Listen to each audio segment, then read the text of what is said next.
Michael Ma, Member of Parliament for Markham Unionville. Marc-André Blanchard, Chef du Cabinet du Premier Ministre. The Honourable Scott Bryson, Vice Chair, BMO Wealth Management. Xi Guohua, 中信集团董事长。赵章廉阁下，海关总署副署长。L'Honorable Mélanie Joly, Ministre de l'Industrie, Ministre responsable du Développement économique Canada pour les régions du Québec. Xu Shouban 阁下，国务院副秘书长。The Honourable Scott Moe, Premier of Saskatchewan. Li Changgang 阁下，商务部副部长。The Honourable Anita Anand, Minister of Foreign Affairs. Liao Min 阁下，财政部副部长。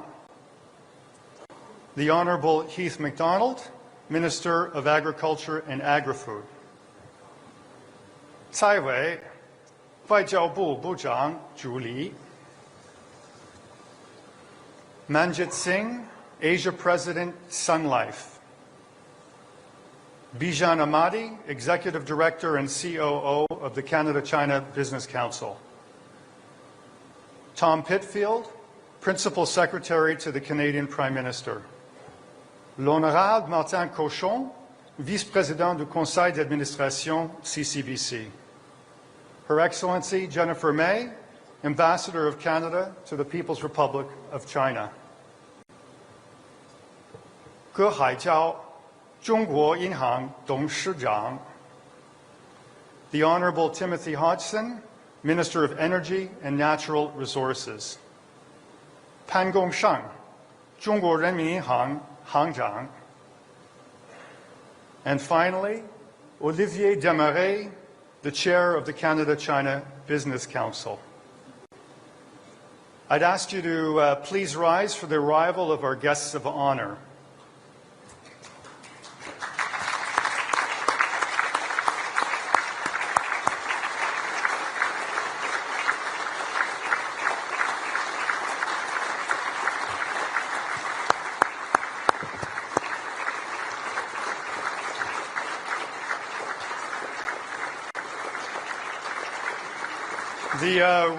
The Right Honourable Mark Carney, Prime Minister of Canada.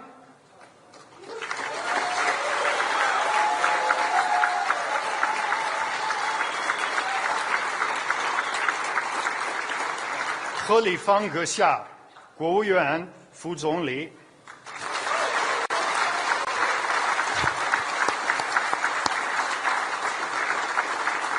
I'd ask everyone to please stay standing for the national anthems.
Merci beaucoup. Please be seated.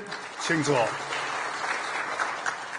I'd like to invite the chair of the Canada-China Business Council, Olivier Desmarais, to deliver welcoming remarks and to introduce our first speaker tonight. Olivier.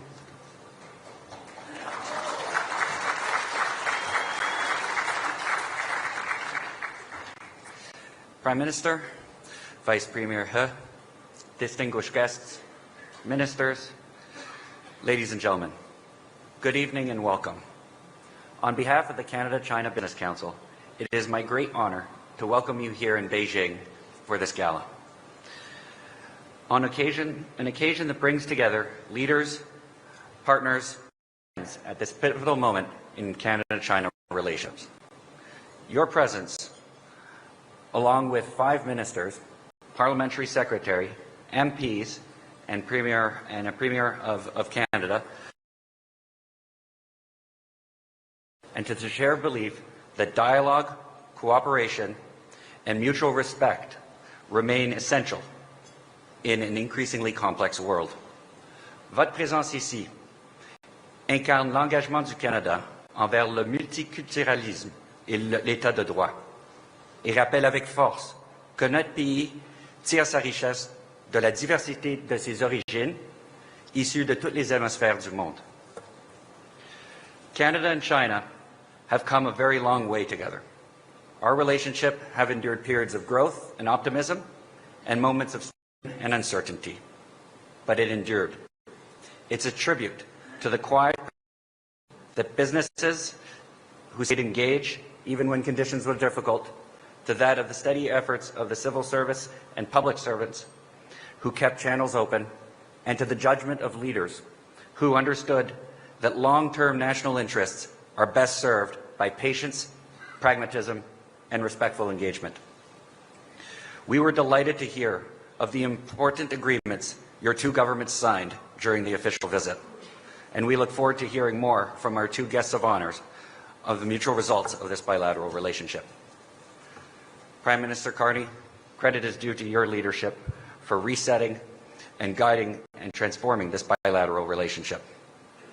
We also would like to, it takes your leadership will deliver real benefits to people across our societies, to Canadian farmers, ranchers, and the seafood sector, to workers in education and tourism, to the financial community, and to investors and innovators in both of our countries.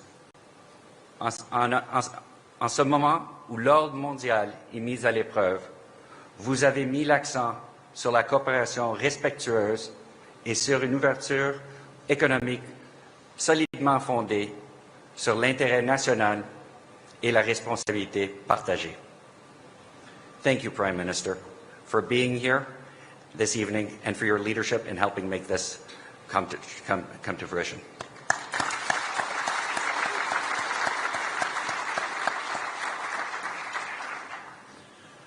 The work undertaken this week represents an important step towards rebuilding a stronger, healthier, and more forward-looking Canada-China relations.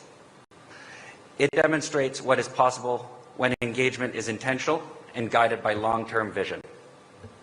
Tonight's banquet is an opportunity to celebrate a new chapter of our shared prosperity, one grounded in strong people-to-people ties, expanded investment opportunities, and a shared sense of purpose in tackling global challenges together. It represents an important step towards rebuilding a stronger, healthier, and more forward-looking relationship. On behalf of our industries represented here tonight, we are thankful for your hard work. Ladies and gentlemen, it is my great honor to welcome to the stage His Excellency Vice Premier He Lifeng.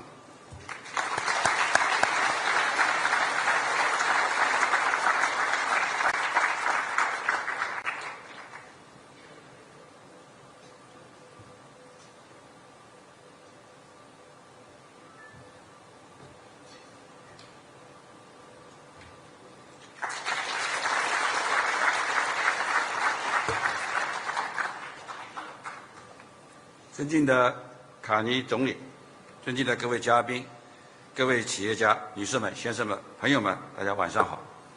很高兴在2026年新年伊始，与各位朋友在北京相聚，共同出席中国加拿大贸易与投资晚宴。受李强总理的委托，我代表中国国务院对卡尼总理阁下和各位家方嘉宾表示诚挚的欢迎，对长期致力于中加友好合作的各界朋友表示衷心的感谢。在卡尼总理此次访华期间，习近平主席、李强总理和赵乐际委员长分别同卡尼总理先生举行了会晤、会谈，坦诚务实，成果丰硕。双方宣布建立新型战略伙伴关系，达成了解决有关双边经贸问题的联合安排，制定了深化双边经贸合作的路线图，将不断加深在农业、能源、金融、绿色贸易、电子商务、先进制造等多个领域合作。中加还将重启经济财经战略对话机制，我有幸担任这个对话机制的中方牵头人，希望未来与加方的同事一起，秉持相互尊重的精神，增进互信，排除干扰，推动中加关系沿着正确的轨道向前发展。中加友谊源远流长，两国人民的感情友好深厚。在座的加方朋友们可能都不止一次地听中国人说过，在中国抗日战争时期，加拿大的白求恩医生不远万里来华参加抗战，他救死扶伤的感人事迹在中国可以说是家喻户晓。后来，毛泽东主席专门写下了纪念白求恩大夫的文章，连中国的小学生们都能够熟练背诵，我本人至今都能够信手引用其中的句子。加拿大有大约180万的华人，他们长期以来活跃在加拿大的经贸、科技、文化等各个领域，为加拿大经济社会的发展和多元文化的繁荣做出了积极的贡献，为中加两国深化了解、互利合作发挥了重要的作用。中加工商界也是中加关系持续健康发展的关键力量。在座的企业家们，代表过去是，也希望将来依然是中加经贸合作发展的参与者、见证者、开拓者、贡献者和受益者。看到大家济济一堂，热情高涨，让我感觉到两国工商界对未来发展是充满信心，对加强合作充满了期待。借此机会，我提3点建议和大家分享。一是续写中加经贸务实合作的新篇章。各种原因综合作用的结果，近年来中加关系经历了一些波折和困难，但双边经贸合作依然展现出比较强的韧性和活力，成为中加关系的压舱石。中加经济优势互补、互惠互利的经贸合作，不仅是两国基于经济规律和历史经验的理性选择，也是两国携手抵御风险、更好把握未来的现实需要。中加双边贸易额从建交时的不足1亿美元，增长到现在的800多亿、900多亿美元。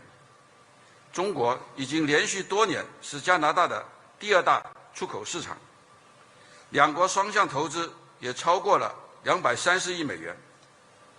从小麦、油菜籽等传统农产品贸易，到石油、液化天然气等能源贸易，再到飞机、等高新技术产品，加拿大对华出口的产品日益多元，品种不断丰富，越来越多的加拿大企业来华开拓业务，既有加拿大的红利金融、庞巴迪等百年老字号，也有露露乐蒙、路普能源等商界的翘楚。我们期待两国未来能够不断地深化务实合作，创造更多的成果，为两国人民带来实实在在的利益。二是不断拓展中加经贸合作的新空间。当今世界科技发展日新月异，国际分工不断深化，各国之间的经济联系日益密切。中加作为全球重要的经济体，各自的发展对彼此都是重要的机遇。中国拥有超大规模市场，有完备的产业体系，有广阔的科技成果应用场景，以加拿大丰富的资源、发达的金融服务和良好的创新生态等相互结合，相信能够激发出更强的创新发展动能，实现相互成就。双方可以顺应全球产业发展变革的大势，充分挖掘在绿色经济、数字经济、人工智能、生物科技、应对气候变化等新兴领域的合作潜力。我们鼓励两国企业、研究机构加强对接，共同探索合作的新模式、新项目，培育中加经贸未来增长的新引擎。三是携手共筑世界和平繁荣。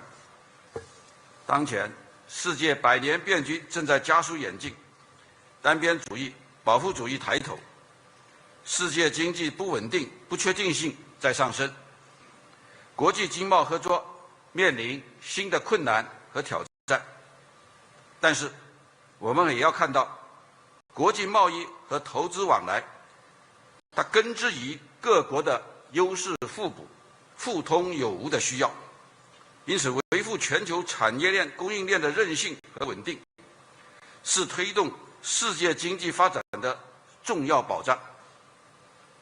中加要坚定地站在历史正确的一边，更有建设性的主动作为。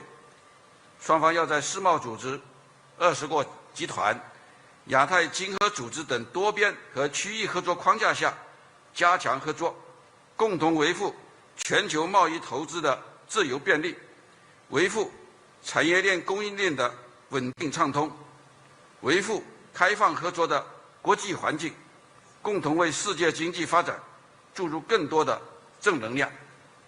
女士们、先生们、朋友们，长期以来，中国是世界经济增长的重要引擎和稳定锚。2025年，在复杂严峻的外部环境下，中国经济运行稳中有进，预计经济增长速度在5%左右，仍然位居全球主要经济体的前列。预计全年经济总量将达到140万亿元人民币左右。中国经济基础稳，优势多，韧性强，潜能大，长期向好的支撑条件和基本趋势没有改变，有足够的信心、能力和底气应对各类的内外部挑战。去年10月召开的中共20届四中全会，剖画了今后5年中国经济社会发展的宏伟蓝图。去年12月召开的中央经济工作会议，对2026年的中国经济工作作出了全面的部署。面向未来，中国将坚定不移地扩大高水平的对外开放，进一步放宽市场准入，持续地优化营商环境，加快发展新质生产力，愿意以包括加拿大在内的世界各国共同开创合作共赢的新局面。时代车轮滚滚向前，中加关系已经站在新的历史起点上。加拿大诗人蒙哥马利在一首名为《友谊》的诗中写道：“我们手牵手同行，分享笑泪与歌声，穿越冰雪和暴风。”我们深有同感。让我们把握当下，聚力同行，共同维护中加经贸关系的稳定健康发展，共同开创中加经贸合作的美好未来。最后，感谢加中贸易理事会精心组织的这次盛大晚宴，祝愿各位来宾身体健康，工作顺利。谢谢大家。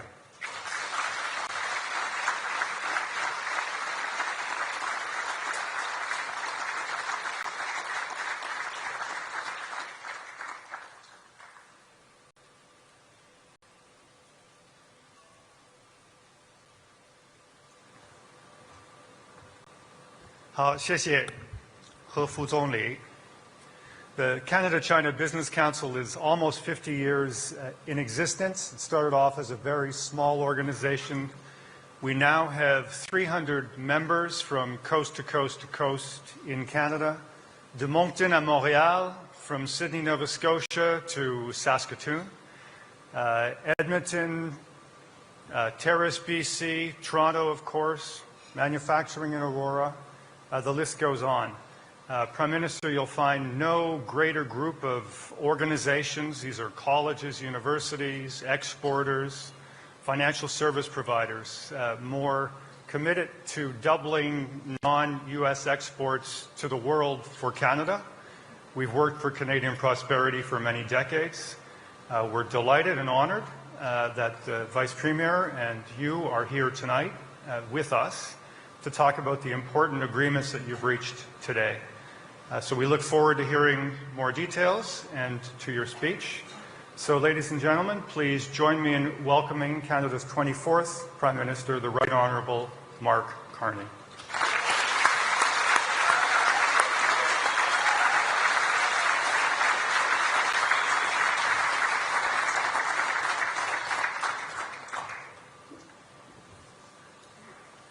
Thank you, Graham. Merci beaucoup. Je tiens tout d'abord à remercier le président Xi et le Premier ministre Li de m'avoir invité en Chine et de l'accueil chaleureux que nous ont réservé au cours des 2 derniers jours. Vice Premier He. Sorry.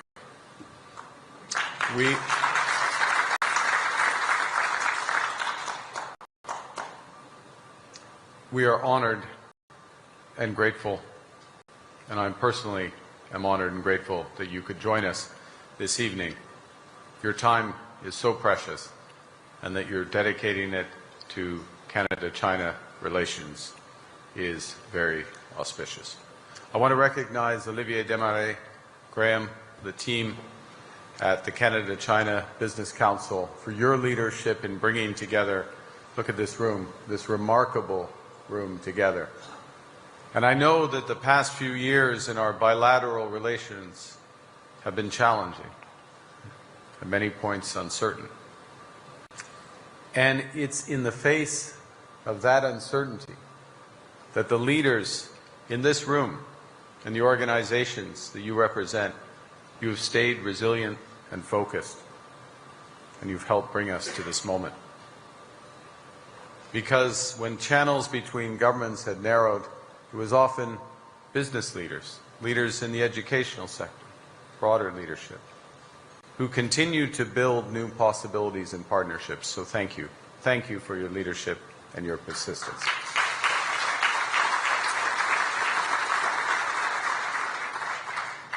Et c'est tellement important parce que notre monde connaît actuellement l'une des plus importantes transformations économiques depuis des décennies.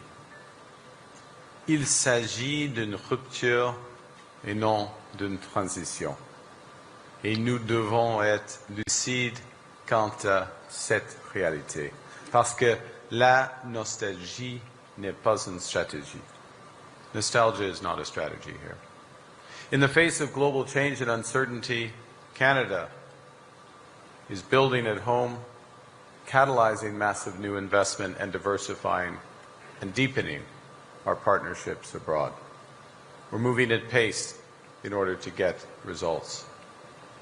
Nous avons déjà établi une douzaine de nouveaux partenariats économiques sur 4 continent.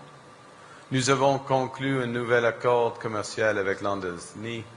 Nous avons lancé des négociations commerciales avec l'Inde, la Thaïlande et les Philippines et accéléré les travaux pour finaliser cette année notre accord de libre-échange avec les pays de la NAS. We've secured new investment partnerships around the world, including a commitment from the UAE to invest $70 billion in Canada. Tomorrow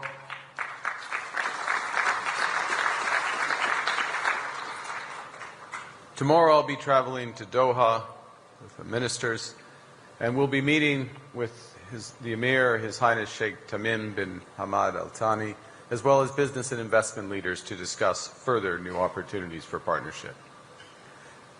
And we're doing this because we want to build big things with nations and companies, with risk takers and builders like you in this room, leaders and innovators who are as ambitious as we are. Now, our trade, deepening our relationships, means, above all, engaging properly, respectfully, pragmatically, ambitiously with China. China is the world's second largest economy. It is the largest contributor year after year to global growth, contributing over the last year 1/3 of global growth. It's our second largest trading partner. It's Canada's third largest investor. Across Canada, $20 billion a year in wages, 400,000 jobs, farmers in the prairies, manufacturers and engineers in Ontario, miners in Quebec, harvesters in Atlantic Canada, all depend on trade with China. Two-way trade amounts to nearly $120 billion each year. Canada now has set the goal of doubling our exports to China by the end of this decade. And we need you to help with that. There's so much to build on this relationship, so much to gain. Et cette semaine, le Canada et la Chine entrent dans une nouvelle ère de collaboration pragmatique. Une nouvelle ère de collaboration pragmatique.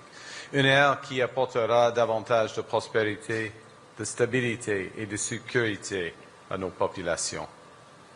Une ère qui est fondée sur le respect mutuel et le dialogue ouvert.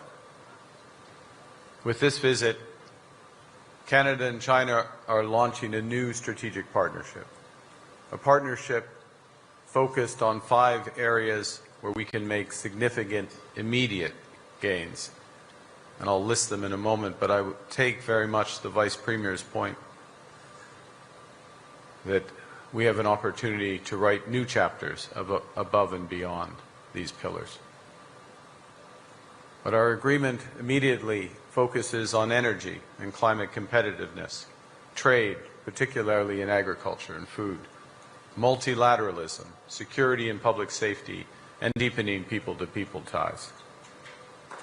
We are leveraging our strengths in energy, China's strengths in clean tech, and climate competitiveness.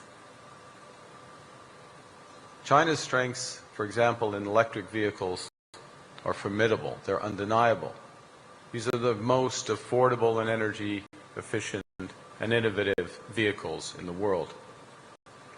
And for Canada to build our own competitive EV sector, we need to learn from, partner with, and access and build supply chains with China.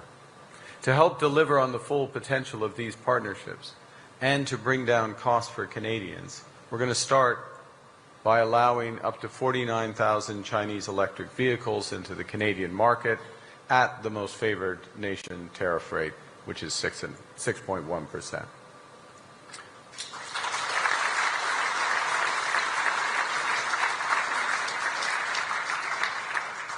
This is an agreement that returns shipments to the levels that existed prior to recent frictions, but it's an agreement that promises much more for Canadians.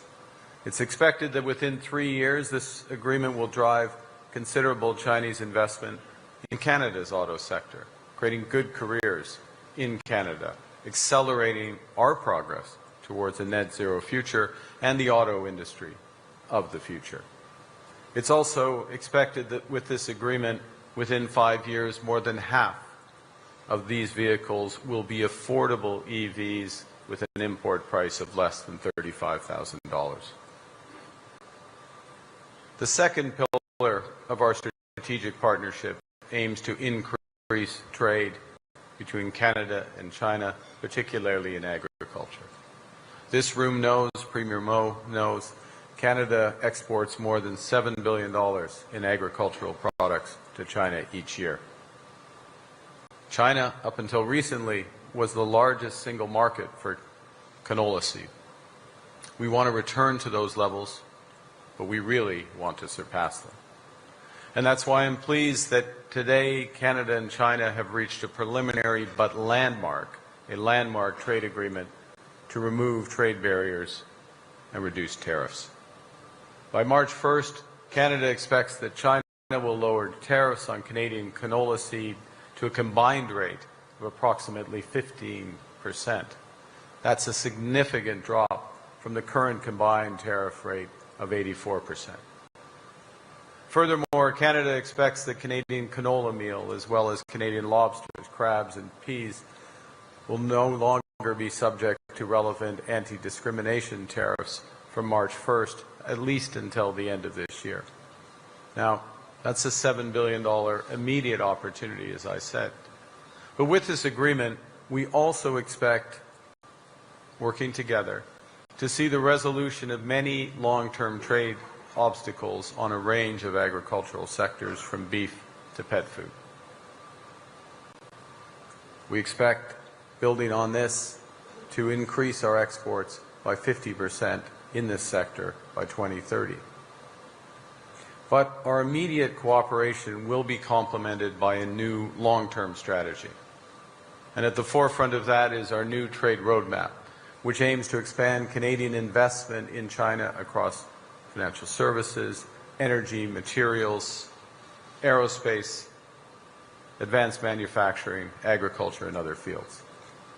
And we welcome, Mr. Vice Premier, in this room, we welcome Chinese businesses that plan to significantly scale up their investments in Canada in areas including clean energy, agriculture, consumer products, and beyond.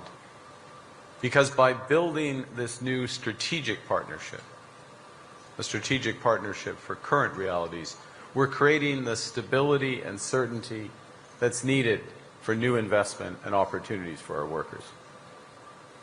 In parallel, as the Vice Premier referenced, Canada and China now have the opportunity to work more closely together to strengthen the world's multilateral institutions.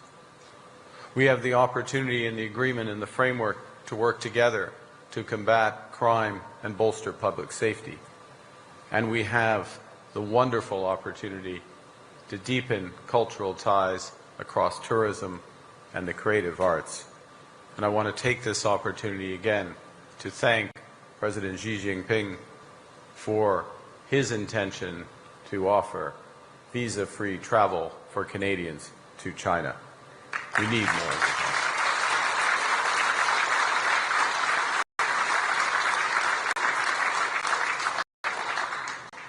Mr. Vice Premier, friends, Canada brings a lot to this partnership. We have much of what the world wants. We're an energy superpower. Domestically, we have an over 80% clean grid, and we plan over the next 15 years to double the size of that grid through major investments in nuclear, in hydro, solar, and wind power. This creates tremendous opportunities for partnerships with China in investments including everything from energy storage to offshore wind. I'll give an example. Our planned power additions include mega projects like Wind West off in Atlantic Canada that can raise up to 60 gigawatts of wind power potential. We also have some of the world's largest reserves of oil and natural gas, and we are developing it in ways to be the lowest carbon. This past July, Canada exported its first LNG shipment to China, a milestone in our growing role as an energy supplier. By 2030, within just 4 years, we expect to produce 50 million tons of LNG each year, all of it destined for Asian markets. By 2040, we plan to double that. More broadly, across the country, across Canada, we are in the process of catalyzing $1 trillion of investment in new ports, in energy corridors, in artificial intelligence infrastructure and trade infrastructure within the next 5 years. We do that in parallel with the most highly educated workforce in the world, the strongest balance sheet in the G7, the most competitive investment tax regime in the G7, 5 percentage points through the US, half the level of the average OECD tax rate. We have the most comprehensive trade arrangements in the world, ranging from the EU to the Trans-Pacific Partnership. And within all of that, we offer stability, scale, opportunity, and now ambition. With the world's leading strengths in advanced manufacturing, clean energy, digital innovation, and sophisticated capital allocation, China is a natural and complementary investment partner. Alors, en cette période où l'ordre précédent est en train de disparaître et où le nouvel ordre n'est pas encore en place, c'est le moment de bâtir, c'est le moment d'agir.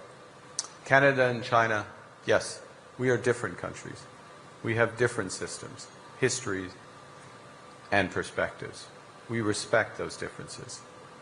But in a world that's increasingly defined by uncertainty, prosperity will belong to those who engage with strength, with pragmatism, and who can execute.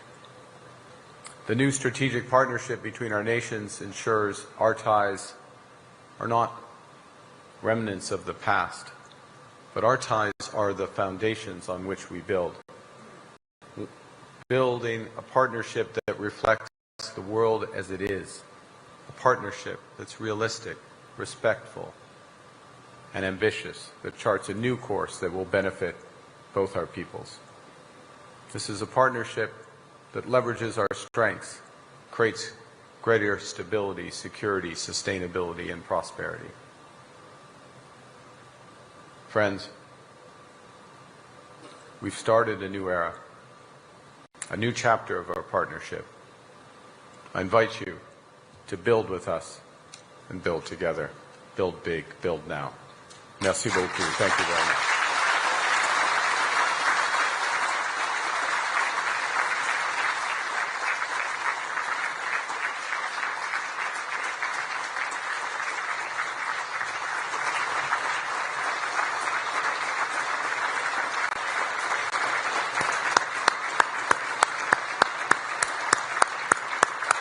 Merci beaucoup.